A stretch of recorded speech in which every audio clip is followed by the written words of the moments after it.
ಇಂದೇ ಡೌನ್ಲೋಡ್ ಮಾಡಿ ಮತ್ತು ನಿಮ್ಮ ನೆಚ್ಚಿನ ಶೋಗಳನ್ನ ಆನಂದಿಸಿ. ಅಪ್ಪನ ಮತ್ತಿಗೆ ಅವ್ರು ಬದುಕಿದ್ದಾಗ ನಮ್ಮನ್ನ ಎಷ್ಟೊಂದು ವಿಚಾರಿಸ್ಕೊತಾ ಇದ್ರು, ಬಂದು ಹೋಗಿ ಮಾಡ್ತಾ ಇದ್ರು. ಈಗ ಅವ್ರಿಲ್ಲ ಅಂದಮೇಲೆ ನಾನು ಹೋಗಿ ಅವ್ರನ್ನ ವಿಚಾರಿಸ್ಕೋಬೇಕಲ್ವಾ? ಒಂದು ಕೆಲಸ ಮಾಡು, ನಿಮ್ಮ ಅದಕ್ಕೆ ಫೋನ್ಗೆ ಫೋನ್ ಮಾಡು. ಅಲ್ಲಿ ಯಾರಾದರೂ ಎತ್ಕೊಳ್ತಾರೆ. ನಿಮ್ಮ ತಂದೆ ಬಗ್ಗೆ ಅಣ್ಣನ ಬಗ್ಗೆ ವಿಚಾರಿಸ್ಕೊ. ಅಲ್ಲಿ ಪರಿಸ್ಥಿತಿ ಏನು ಅಂತ ಗೊತ್ತಾಗುತ್ತೆ, ನಿನಗೂ ಸಮಾಧಾನ ಆಗುತ್ತೆ. ಆಗ್ಬೋದಾ? ಸರಿ, ಯಾರೋ ಗಾಡಿ ಓನರ್ಗಳು ಬಂದಿದ್ದಾರೆ. ಫೋನ್ ಮಾಡಾದ್ಮೇಲೆ ಒಂದು 3 ಕಾಫಿ ಮಾಡಿ ಕಳಿಸ್ಬಿಡು. ನಾನು ಅದೊಂಚೂರು ನೋಡ್ತೀನಿ. ಹಾಂ, ಬೇಜಾರು ಮಾಡ್ಕೊಂಡು.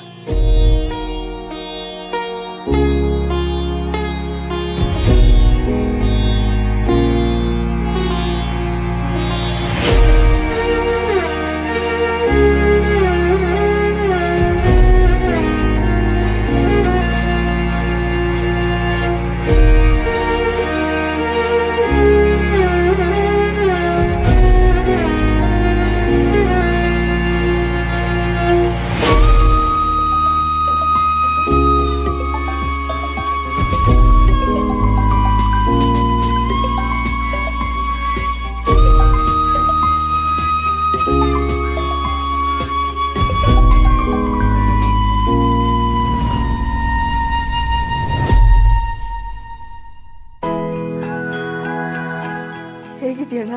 ನೀನು ಯಾಕೆ ನನ್ನ ಹೆಂಡತಿ ನಂಬರಿಗೆ ಫೋನ್ ಮಾಡಿದೆ? ನಾನು ಚೆನ್ನಾಗಿದ್ದೀನೋ ಇಲ್ಲ ಹಾಳಾಗಿದ್ದು ಅಂತ ತಿಳ್ಕೊಳ್ತೀಕ? ಯಾಕಣ್ಣ ಹೀಗೆ ಹೇಳ್ತಿದ್ಯಾ?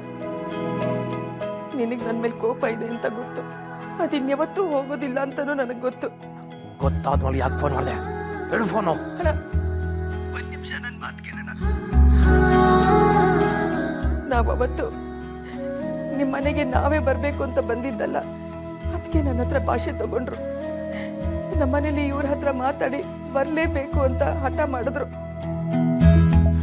ನಾನು ಇವ್ರನ್ನ ಒಪ್ಸಿ ಬಲವಂತವಾಗಿ ಕರ್ಕೊಂಡು ಬಂದೆ. ಆದರೆ ಅಲ್ಲಿ ಬಂದ್ಮೇಲೆ ಗೊತ್ತಾಗಿದ್ದು ಹೀಗೆಲ್ಲ ಆಗಿದೆ ಅಂತ. ನಾನು ನಿಮ್ಮ ಅತ್ತಿಗೆಯಾಗಿ ಕರಿತಾ ಇಲ್ಲ, ನಿನ್ನ ತಾಯಿಯಾಗಿ ಕರಿತಾ ಇದ್ದೀನಿ. ಬಾ ಅತ್ತಿಗೆ, ನೀನು ಬರಬೇಕು ಲಕ್ಷ್ಮಿ. ನನಗೆ ಮಾತು ಕೊಡು.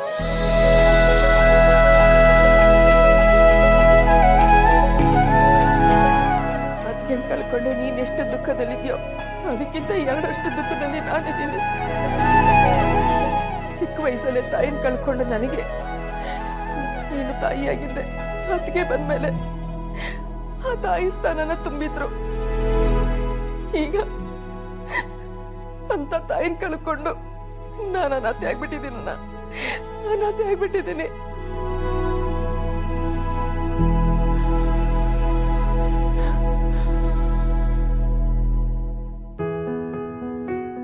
ನಾನು ಅದೇ ಪರಿಸ್ಥಿತಿಯಲ್ಲಿದ್ದೀನಿ.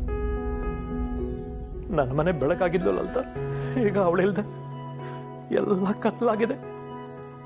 ಅವಳಿದ್ದಾಗ ಅವಳ ಬೆಲೆ ಗೊತ್ತಾಗಲಿಲ್ಲ ನನಗೆ. ಈಗ ಏನು ಮಾಡಬೇಕು ಅಂತಾನೆ ಗೊತ್ತಾಗ್ತಿಲ್ಲ ನನಗೆ. ಅಣ್ಣ, ಅದಕ್ಕೆ ನಮ್ಮನ್ನೆಲ್ಲ ಬಿಟ್ಟು ಇಷ್ಟು ಬೇಗ ಹೊರಟೋಗ್ತಾಳೆ ಅಂತ ನಾವು ಯಾರು ಅನ್ಕೊಂಡಿರ್ಲಿಲ್ಲ. ಏನ್ ಮಾಡೋದಣ್ಣ, ದೊಡ್ಡವರು ಹೇಳ್ತಾರಲ್ಲ, ಸಾವು ನಿಶ್ಚಿತ ಅಂತ. ನೋಡು, ನೀನಿದೆ ಕೊರಗಲ್ಲಿ ನಿನ್ನ ಆರೋಗ್ಯನ ಹಾಳು ಮಾಡ್ಕೋಬೇಡ. ಸಾವು ನಿಶ್ಚಿತ, ಆದರೆ ಲಲಿತಂಗೆ ಎಷ್ಟೊಂದು ಕನಸುಗಳಿದ್ರು, ಅವುಗಳನ್ನ ನೆರವೇರ್ಸಕ್ಕಾಗದೆ ಅವಳು ಹೊರಟೋಗ್ಬಿಟ್ರು. ಅವಳಿಗೆ ನಾನು ತಕ್ಕ ಗಂಡ ಆಗ್ಲಿಲ್ಲ. ಯಾಕಣ್ಣ ಹೀಗೆಲ್ಲ ಮಾತಾಡ್ತಾ ಇದೀಯಾ? ನೋಡು, ನೀನು ಅವ್ರಿಗೆಲ್ಲ ಆಸೆಗಳನ್ನು ಈಡೇರಿಸ್ತೀಯ ಅನ್ನೋ ನಂಬಿಕೆ ನನಗೆ ಖಂಡಿತ ಇದೆನಾ? ನಿನಗೆ ಸ್ವಲ್ಪ ಕೋಪ ಜಾಸ್ತಿ ಇರ್ಬೋದು, ಆದರೆ ಅತ್ತಿಗೆ ಮೇಲೆ ಅಪಾರವಾದ ಪ್ರೀತಿ ಇದೆ ಅಂತ ನನಗೂ ಗೊತ್ತು. ಅತ್ತಿಗೆನೂ ಅದನ್ನೇ ಹೇಳ್ತಾ ಇದ್ರು. ಅವರ ಆಸೆನ ಈಡೇರಿಸೋ ದಾರಿಲಿ ನೀನ್ ಮಾತ್ರ ನಿನ್ನ ಆರೋಗ್ಯನ ಹಾಳು ಮಾಡ್ಕೋಬೇಡ. ನಿನ್ನ ನಂಬ್ಕೊಂಡು ನಿನ್ ಮಗ ಇದ್ದಾನೆ, ಅಪ್ಪ ಇದ್ದಾರೆ, ನೀನ್ ಚೆನ್ನಾಗಿದ್ರೆ ಅಲ್ವೇನ ಅವರೆಲ್ಲರೂ ಚೆನ್ನಾಗಿರೋದು. ಯಾರು ನರಸಿಂಹ? ಲಕ್ಷ್ಮಿಯಪ್ಪ. ಅಣ್ಣ, ಅಪ್ಪನ ಫೋನ್ ಕೊಡು.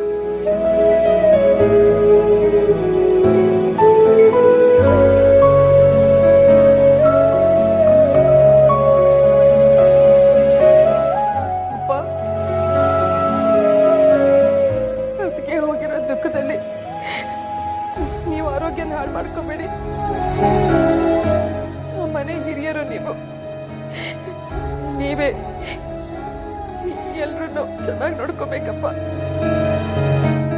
ಅಣ್ಣನಿಗೂ ಧೈರ್ಯ ಹೇಳ್ಬೇಕು.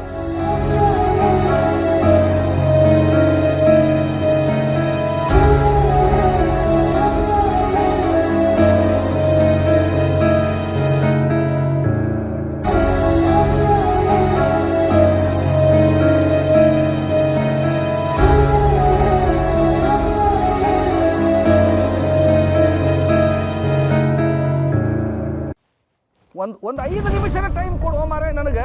ಇವತ್ತು ಎನಿ ಕಾಸ್ಟ್ ನೀನು ಫೈಲ್ ಸೈನ್ ಮಾಡಿಸಿ ದಣ್ಯಾರ ಕೈಯಾಗ ಒಪ್ಪಿಸಿ ನಿನಗೆ ವಾಪಸ್ ತಂದು ಕೊಡು ಜವಾಬ್ದಾರಿ ನಂದಪ್ಪ ಮರಯ್ಯ.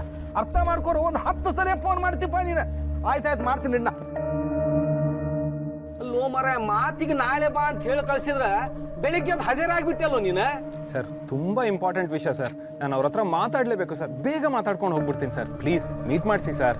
ನೋಡಪ್ಪ, ಧಣ್ಯಾರು ಯಾರಿಗೂ ಮಾತಾಡೋ ಪರಿಸ್ಥಿತಿ ಒಳಗೆ ಇಲ್ಲೋ. ದಯಮಾಡಿ ನಿನ್ನ ಕೈ ಮುಗಿತೇನೆ, ಬಾಗ್ಲೋಪ ನಿಂತು ಹೋಗ್ಪ ಮರಾಯ. ಸರ್, ಸಾಹೇಬ್ರು ಬ್ಯುಸಿ ಇದ್ರೆ ಪರವಾಗಿಲ್ಲ, ಅಟ್ಲೀಸ್ಟ್ ಅವ್ರ ಮಗ ಸಿದ್ದೇಗೌಡನಾದರೂ ಕರೆಸಿ ಸರ್. ನಾನು ಅವ್ರ ಹತ್ರ ಮಾತಾಡಲೇಬೇಕು ಸರ್. ತುಂಬ ಇಂಪಾರ್ಟೆಂಟ್ ವಿಷಯ ಸರ್.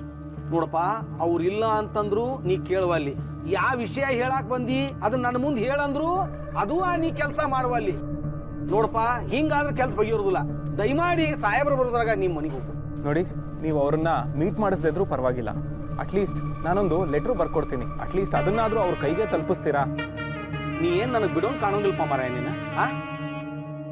ತಗೋ ಮಾರಾಯ, ಏನು ಬರೀತಿ ಬರೀ ಅದನ್ನ ಸಾಹೇಬ್ರಿಗೆ ಮುಟ್ಟಿಸ್ತೇನೆ. ಆಯ್ತಾ? ತಗೋ, ಚಂದ ತಗೋ, ಅಲ್ಲಿ ಕುಂದ್ರು ಬರೀ. ನಮಸ್ಕಾರ ಸರ್, ನಾನು ಯೋಗಿ ಅಂತ, ವೈಲ್ಡ್ ಲೈಫ್ ಫೋಟೋಗ್ರಾಫರ್.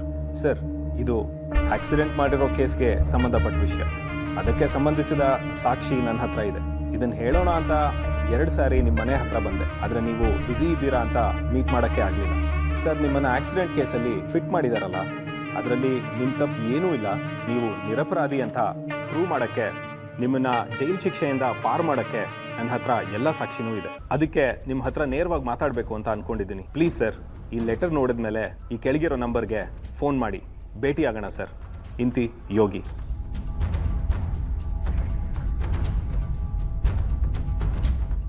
ಸರ್, ದಯವಿಟ್ಟು ಈ ಲೆಟ್ರನ್ನ ಸಾಹೇಬ್ರಿಗಾದರೂ ಕೊಡಿ, ಇಲ್ಲ ಸಿದ್ದೇಗೌಡ್ರಿಗಾದರೂ ಕೊಡಿ. ಇವರಿಬ್ಬರಲ್ಲಿ ಒಬ್ರ ಕೈಗೆ ದಯವಿಟ್ಟು ತಲುಪಿಸ್ಬಿಡಿ. ತುಂಬ ಇಂಪಾರ್ಟೆಂಟ್ ವಿಷಯ.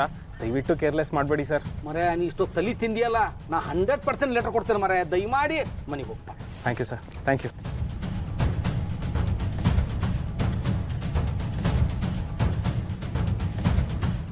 ಸಿದ್ದೇಗೌಡ್ರಂತೂ ಮನೆಯಾಗಿಲ್ಲ. ಇನ್ನು ಈ ಪತ್ರ ಸುದ್ದಿ ನಾನು ಧಣ್ಯಾರಿಗೆ ಮುಟ್ಟಿಸಬೇಕು. ಮೊದಲು ಆ ಕೆಲಸ ಮಾಡ್ತೇನೆ.